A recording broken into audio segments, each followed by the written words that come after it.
Welcome back to the 95 Truckin' Podcast. Today, welcome back. Wait, first of all, today we have a very special episode. I have my panelist, Melissa. I have Majin Boo. We have a new panelist, P. Welcome, P. Yo. Welcome to the circle. Welcome to the table. And we have a very, very interesting episode today. We have Paul Taylor.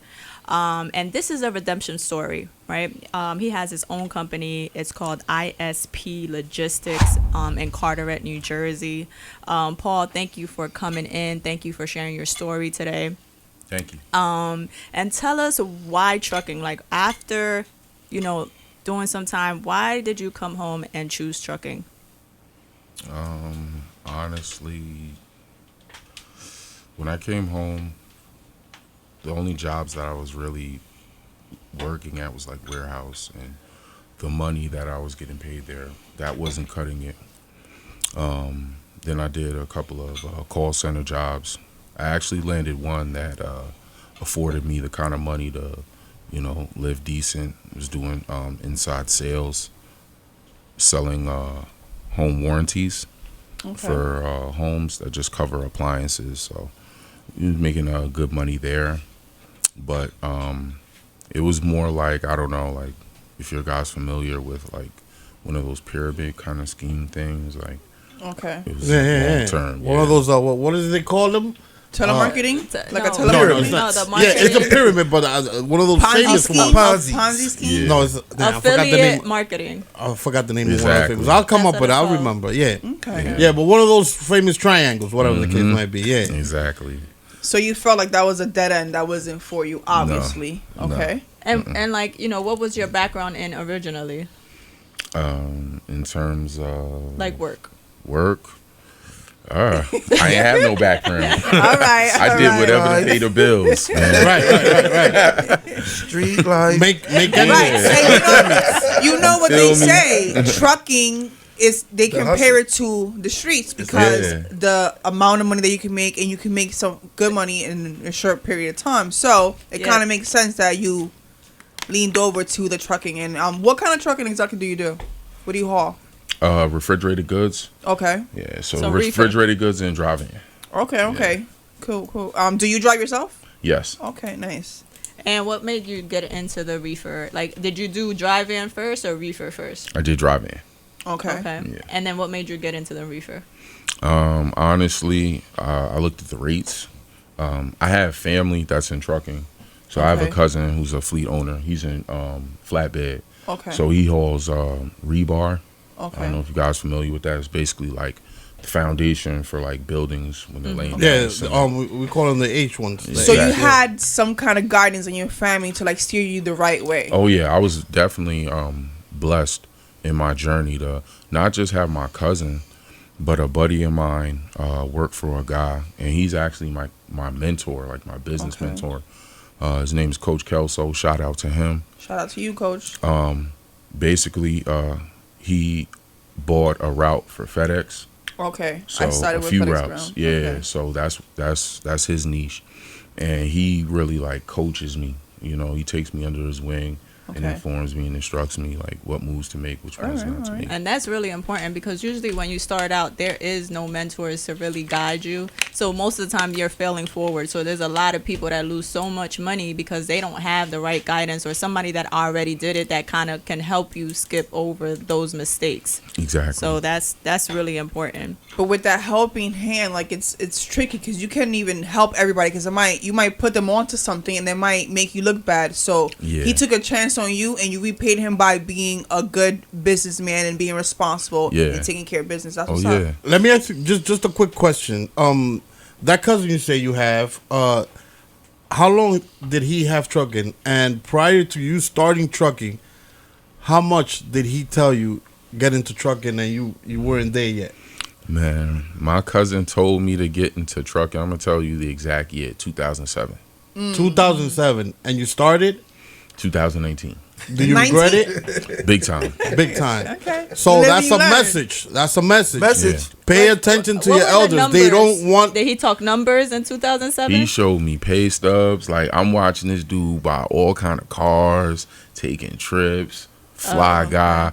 You know, But he was working. Yeah, he was grinding. Yeah, But 'Cause trucking ain't 2019 easy. was a nice year to get in, though. That was Yeah. that COVID. That money was different. yeah. It ain't hitting the same now. Exactly. Right, At all. So, do you have your own MC or are you leased under? I'm leased on. Okay, with your cousin or with your mentor? No, I'm actually working with a broker. Okay. Yeah, So you're leased on to the broker? Mm-hmm. Oh, that's So he gives interesting. you all your loads. exactly. Okay. Like, honestly, before I pulled the trigger to become an owner operator, I did a lot of research. Like, I listened to, when I was a company driver, I would just listen to podcasts relentlessly about trucking. Very important. You know what I'm saying? I hope we could be a resource for somebody Right. out there just like Yeah. you. That's what we Like, trying you know, to do. Yeah. Yeah. That's we why we appreciate want it. you to share But bro, this information.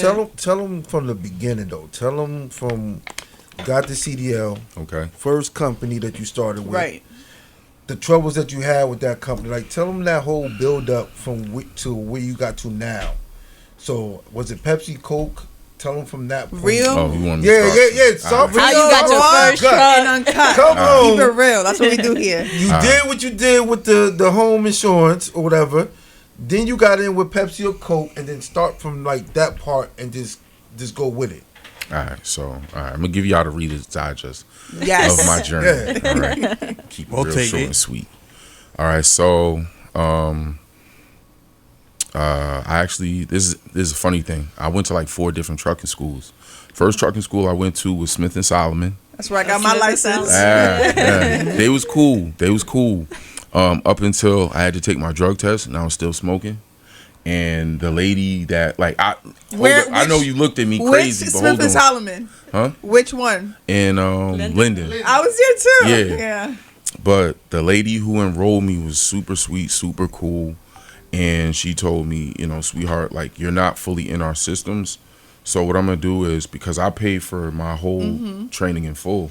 So she told me she's going to deduct like 500. I think I gave her like three bands, like 3K. And she was going to deduct 500 and give me the rest back. And she was like, go to another school. And she was nice enough to actually recommend another school. So she sent me to Warner. That's also in Linden. They're a sister. It's a brother and sister trucking school. CDL Academy, that's on 1 and 9 in Warner. The son owns CDL Academy, and the father owns Warner. So I went over there driving. Everything was going good up until they put me in the truck first time. Teach me how to drive manual. And it was just simple going back and forth, right? It's different So on you that got a road. double clutch. And Right. everything was good up until my trainer left the truck. That's when it went wrong. Man. So Wait, he what left. happened? So he left the truck, and I put the truck in first gear, and I started creeping up.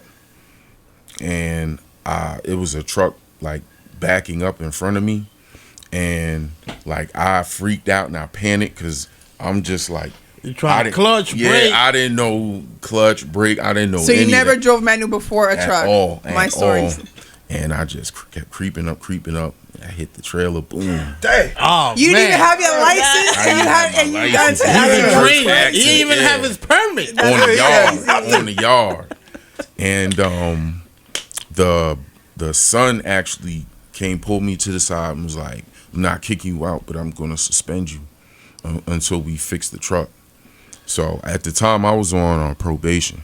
Okay. And anybody that knows about probation, like, you either got to work or you got to be in school. I'm not, trying to Yeah, work. you're not gonna, yeah. I'd rather be in school. My unemployment was, keeping me afloat financially, but I'd rather be in school and focus on getting my CDL so I could really secure my future. So after I just left Warner, and finally I ended up at JR Driving School. Shout out to them. That's where I actually got my license from, out in Denellen, New Jersey. Let's make a small parenthesis there. So you ending up in JR, right? Mm-hmm. What were the differences in those schools, and what made you comfortable being in JR that didn't in the other schools? One-on-one training. One-on-one training, right? So they was actually hands-on with you. Yeah, Smith and It's Solomon. like a personalized. Exactly. Like I study, like there's a difference between like Smith and Solomon's and how their techniques. They have a group of people just sitting outside, and me personally, that may work for them. I don't think that's effective, because if you want to actually turn out quality drivers, you need that one-on-one, hands-on. Yeah, so they training. would tell you, okay, look, this is the clutch, this is the brake, this is this is the gas, this is what other schools might be. This is what I understand, which was different than that. Actually, the JR explained to you, okay, this is the clutch, and this is what this does. Exactly. This is the brake, this is what this does. Yeah. So when you do a combination of this and this, then this will happen, and that's how you actually got to it. Exactly. Excuse me. Yeah, you good. Wow, so that's pretty. It's pretty good that actually that you got to a place where you were able to, to make progress. So you being in the JR, how did it end up? I graduated, went up taking my road test out in Trenton, and I'm just going to drop a jewel to all the listeners out there. Anybody who Make sure you look at them. Make sure you look at them. right there? Yeah, that's the camera right there. Let all little ninjas know, ain't no game out there. All right, so everybody out there, if you guys want to get into the CDL game, right? First thing you want to do is download an app called CDL Prep. It literally has the questions and the answers, it really has them like 95% word for word for what you're going to see in the test when you go to the DMV. Test. Yeah, and it also does that for your endorsements well. So I encourage people to do that. When you're looking for a trucking school, as I mentioned, make sure you choose a school that gives you one-on-one, hands-on training versus they got you just sitting out there and you just a number.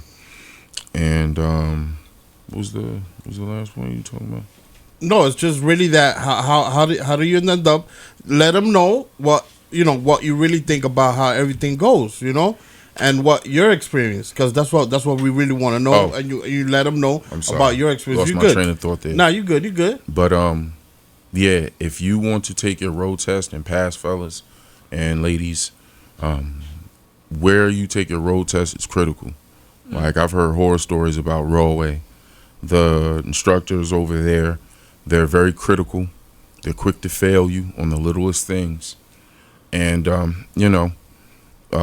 they understand that they're the only ones that are standing between you making six figures and you continue to be a shift manager at Starbucks. So, you know But what I'm saying? also, Yeah, it's reality. when you're in school, actually pay attention, because having a CDL license is a big responsibility. Exactly. You're driving this huge machine that you can potentially kill somebody or kill yourself. So don't just go to school, I'm going to get my CDL and I'm going to make six figures. Really understand and really know what you're getting into, because trucking, you can make a whole bunch of money, but it takes a lot of sacrifice. You're not going to make a whole bunch of money right off the rip. Like, you're going to have to go through your trials and tribulations, and then eventually, hopefully, you learn or you get some good guidance and you can make that kind of money. But really understand what you're getting into. This ain't easy. This ain't for everybody. Yep. Right. So let me ask you something. Let's say let's skip a beat, right? You got all your shit done, right? You went to school, you got your CDL, you passed your test, you came home, you on the block, yo, I got my CDL, oh, now let's get it, right? Yeah. All right. So when you actually started working for whoever it was, what did it feel like? How was the hiring process? Did you go hire right away? How long did it take Or you? did you get your truck Now first? this is going to be a very interesting story. So, It took me 5 months to get a job. so peep game, right? So I got my CDL July of 2000. No, I'm lying. August of 2019. So I told you I was on probation. Right. So I was in line to take a drug test, and God rest his soul, Uncle Rich. Rest in peace, Uncle Rich. Yeah. He walked up to me, and him and his wife's brother owned a diesel mechanic shop, Right. and he needed a guy to train up to be a heavy duty wrecker. So he was like my first actual job. Okay. Like, he taught me how to be a wrecker. Yeah, tow truck, heavy Yeah. haul. Yeah, exactly. Okay. So I wasn't no expert, but I learned enough to like take off the drive axle, cage the brakes. You know what I'm saying? Yeah. So you started off as a helper, right? And You worked up. yeah, and I was just soaking up game there, guys. Like, I was around owner operators and fleet owners, and I was just asking them so many questions. Like, I wasn't making crazy money, but the You was getting the knowledge. Yeah, the jewels that I was soaking up made it worth it being there. You know what I'm saying? So I appreciate him to the max for giving me my start. My actual first trucking job was at Coca-Cola. Right. I was a driver. Busting your back. Yeah, exactly. Got them dollars for the boxes, right? Or am I wrong? Straight slave work, bro. Jesus Straight Christ. slave work. Straight slave How work. long you man. lasted with Coca-Cola? A year. A year, okay. Yeah. And Like, then I what- gotta get How out. was that job? Like, break it down for us real quick. Like, what was your day to day? I ain't gonna lie. I was like a high school girl who met that fly, slick 19-year-old with the fly car and sold her a dream. And that's what Coca-Cola did to me. Because I'm looking like, oh, this Coca-Cola, like, Right. you know, Yeah. the The big name, the company. I name. made it. Like, Yeah, you know yeah. what I'm saying? Like, I made it. We get there.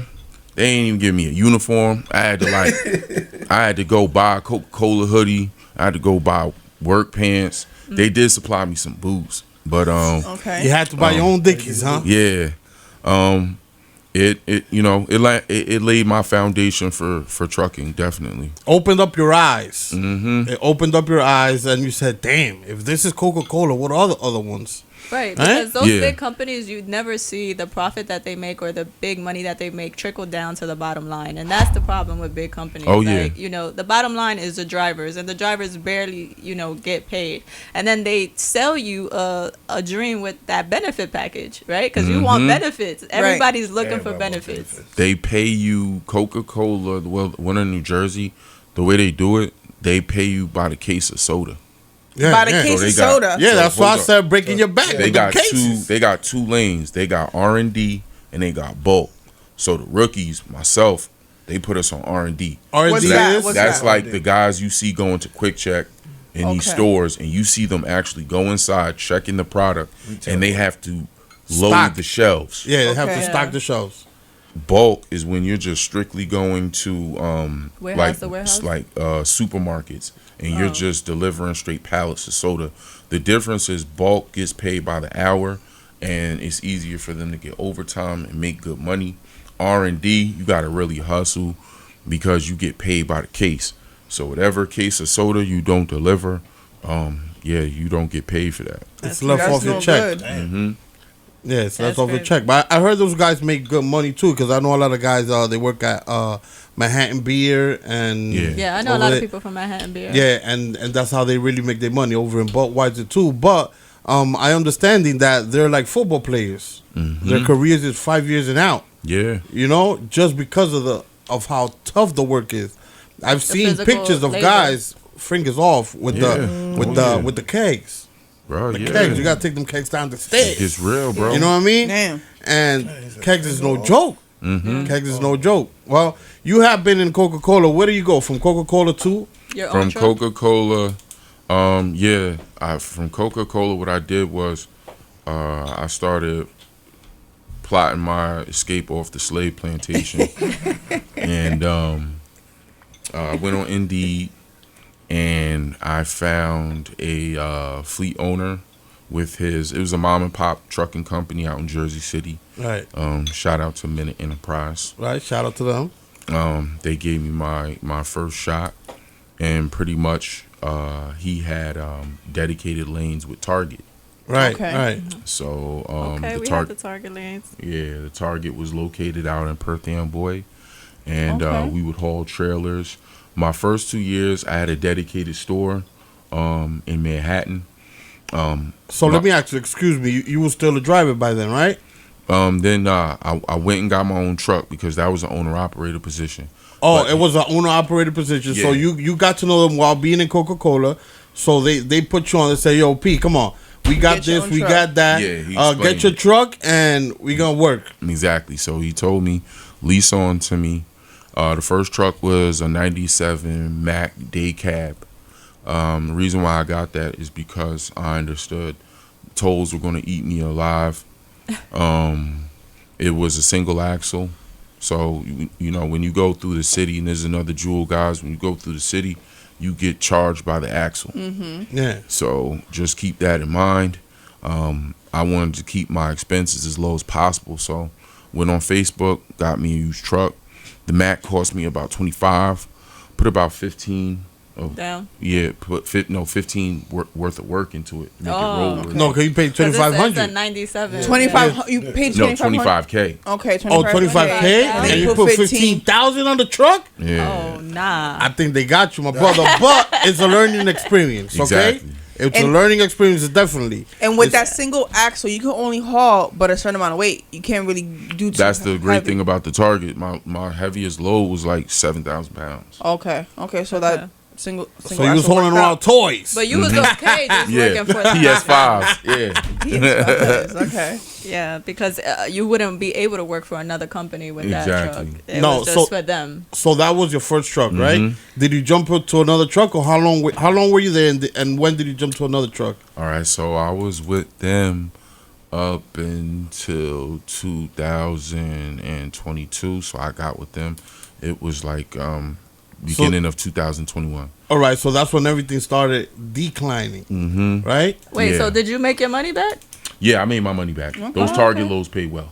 Okay. Yeah, those Target loads paid well. Right, you got your We money gotta get back. them contracts with Targets out of Yeah. Amboy. And I worked 6 days a week, so I We made used to sure. have the Burlington one. So you was from Yeah. not wanting to work, now you're working 6 days a week Mhm. because it was right? Mhm. All right, so you jumping from that single axle. What did you get into, and what did you start doing? After that, got my baby, white 2011 Freightliner Cascadia, Right, tandem sleeper. right, right. His first truck. Manual? Yeah, 10, Okay. 10 speed. Yeah. You a man. You a man. Yeah, yeah. There you go. You a man. You a man. Yeah. You a man. Graduated. Yeah. You see how he talked about it like it was a Lexus. He talked about it like that. Okay, shout out to the Freightliner. Yeah, the freight shaker. Yeah, the freight shaker. So you got your truck, and that's when you got into reefer, or did you continue doing your Target loads? All right, so I was actually looking to leave Target because I got really cool with the transportation manager there. Shout out to my boy Cliff. He told me, you know, a little bird told him, hey man, you know, don't get too comfortable here. Stack your money and start looking elsewhere. Right. So I heeded his advice. Right. I found another company to lease onto out in Warwick, New York. And this company had lanes hauling hazmat, drive-in, and reefer. Okay. Right. So yeah, that's pretty much. And that's being able what- to expand and diversify in the trucking game is very, very important. You cannot get comfortable in one specific lane. You got to be able to Exactly. move. But that's just business in ways. general. You have your high peaks, you have your low peaks. Like you have to be prepared for when, you know, is a low peak and, you know, stack when is a high peak. It's always going to be like that. It's never going to be consistent forever. Like it just doesn't work that way. Right. Right. You mentioning hazmat loads. Do you have your hazmat? Yes, sir. endorsement? Hazmat, double and triples, Nice. tankers, and my twit card. Oh, you see, there you go. That's You're well so. prepared. What, Now that- get into that. That's what I want you to get into. Get into that part. You got to Yeah. be decorated. That Right. license got to be that a license full has license. to be decorated. Yes, So, ma'am. would you recommend any young person or whoever it is getting their CDL?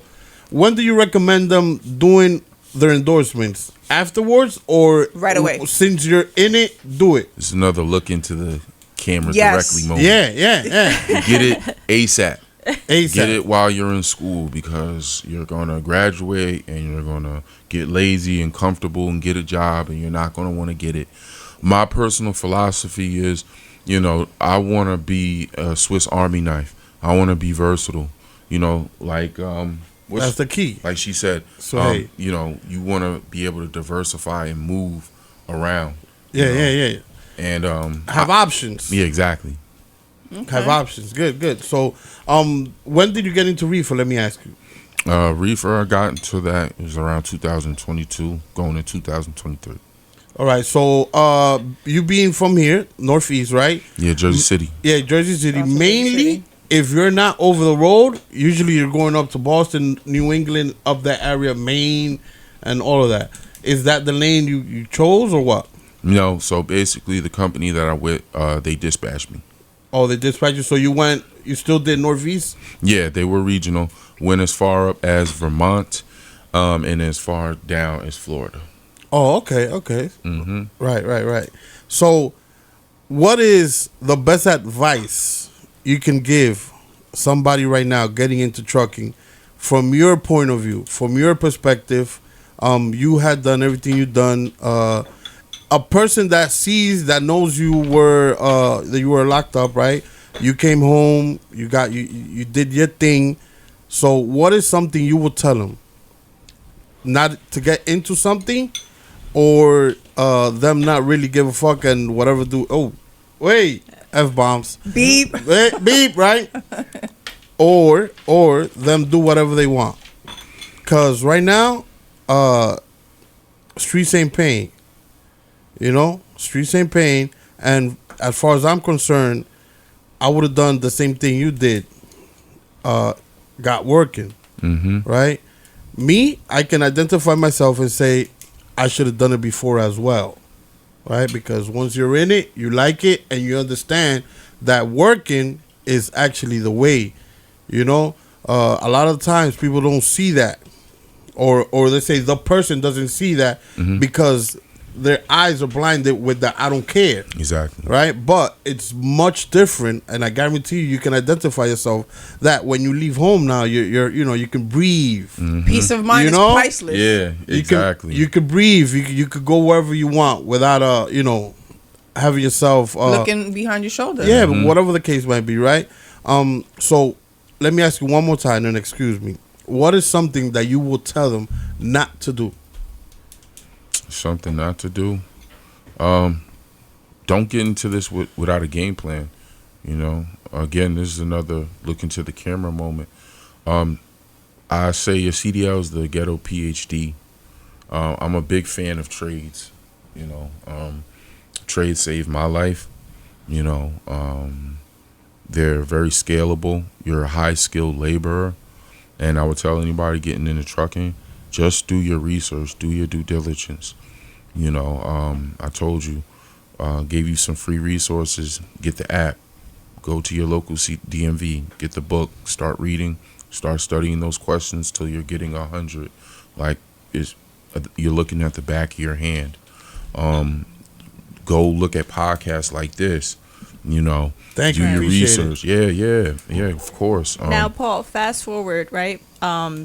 Now that you already have your trucks, I'm pretty sure you have a couple running, right? You have 3? Mm-hmm. Okay.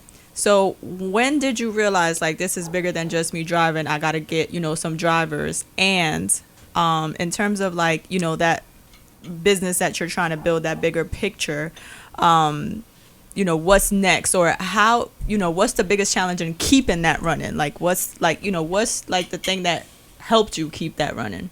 Well, the company that I'm leased on to, the owner, I got cool with them, and he pulled me into his office. He was real direct with me and some of the other owner operators, and some of us were like single. There was only one other guy who owned like 5 trucks. And he just told me, like, listen, I got some other lanes coming in, and I want to expand. And he just told us, like, he wants us to get trucks and wants us to get drivers. That's major right there. Yeah. He saw a vision in you guys. He saw the potential in you guys, and he gave you the opportunity. That's major. Yes, So- that's something to really appreciate. Not everybody. Shout out to him. Yes. Yes, Not a lot of people do that in the trucking business because they want to keep all for them, everything for themselves. all But for this them, is and a they want to have the control. This is a $1 trillion industry. Trucking and transportation will be going on forever. The minute the trucks stop moving, hang it up. The And- world is ending. Exactly. Right, and So- that's usually people that don't really understand the industry, right? Like, because, like Melissa said, it's a $1 trillion industry, but when you think from it's a limited amount of resource, you don't realize that sometimes being just a person to give out work and not owning, how much money it takes to own a truck, to maintain a I'm truck. telling you. Sometimes not owning the truck is probably the best. Sometimes a driver takes home more than what the owner operator does. Yes. Or I'm not the owner operator, whoever owns the trucks, right? If you have a driver.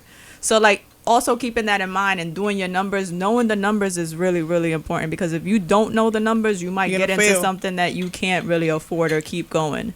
You know, I say trucking is a rich man's sport. It's not for everybody. Exactly. But remember what he was doing. Every place he went, he asked questions. Ask And I some think questions is good. people, you might get pigeonholed and you don't ask questions. He did the record, he asked questions. He seen the people coming in, he asked questions. He did Coca-Cola, he asked questions. He did the next step, he asked questions. Right. So all of that, He didn't Like, get comfortable. it's- yeah, in it's staying God in his- aligned the plan Yeah, for you him. gotta ask Why? Because questions. he saw it in him. You know, But you gotta ask the questions. you gotta ask the questions. You're not too cool to ask a question that's something that you don't know. And I think a lot of people get stuck and they don't want to ask. I know everything. I done seen every podcast. I met this man and he was at Coca-Cola and he was tired. He was like, look, I got a plan, P, and I'm going to make it to this point. I hear this all the time. So I'm like, all right, whatever. Yeah. Cool. Yeah, you got a plan. Yeah, you're going to make it work. You at Coca-Cola. All right, cool. I'll see you at Coca-Cola in 2 years. All right, cool. Yeah. He will call me. Bro, what do you think about this? 2 o'clock in the morning, bro, I know you up. What do you think about this? Yo, I'm thinking about making this move. P, I know you had your trucking company. How did you vet your drivers? Yo, why didn't it work? P, how much does this cost? We will go over budgeting, because I think a lot of people miss that part of budgeting. Okay, trucking is beautiful. Yes, you can make $300,000 this year, but you really made $60,000 in your pocket. Right. They don't say that. They just say, I made $300,000 this year, and That's no, the you made movie they sell. $60,000 in your pocket. Right. Yeah. Because what did she just say? Sometimes the owner makes less than the driver. Exactly. Yeah. Why? Because we got repairs, we got upkeep, Insurance. we have insurance. Parking. I just told you All the $2,300 in Jersey just for, and I had a hot shot. Right. That was $2,300. That's a lot of money. Not counting the leasing of the truck. That's Right. another $1,000. So I'm already 33 in the hole Right. already. But you let everybody else tell it. Yo, I made 10,000 this week. Okay, Gross. take out gas. Gross. Take out Easy Right. Pass. Take out how much this cost. Take out how much this. How And much your did you really personal make? and your personal working. And your personal work. 'Cause if a you want to week- do a dispatch, a week, it's a minimum. If you're on the streets, a week is a minimum of $300 just in food. Right. Nobody tells you that. Nobody tells you that. They don't tell you. You're wasting $250 minimum. you're away from your family. Having some real ones around you that can give you the real deal if they are in the industry, that they're not hating on you. They're not gonna be like, oh, I don't want him to do better than me, and they might see you wrong. But having some real ones on your team is major, like super major, especially in the trucking It's business. major key. And we're going to wrap it up there. We're going to leave that there. Thank you for sharing your story. Thank you for being real. Paul, Yeah. thank you for coming on. Thank you to our panelists thank you for for being having here. me. And shout out to everyone grinding for a second chance. Keep going. Don't stop. Yes. You know, and do what you got to do, because you'll get there eventually. Thank you for tuning in. Make sure to like, subscribe, and comment. And comment, please. Yes. And if you want to come on the show, Let you're us know. welcome. The Tell us end. your story. 95 Follow us Trucking on Instagram. Podcast. The 95 Trucking Podcast. Signing out. Thank you. Peace. Peace. Later.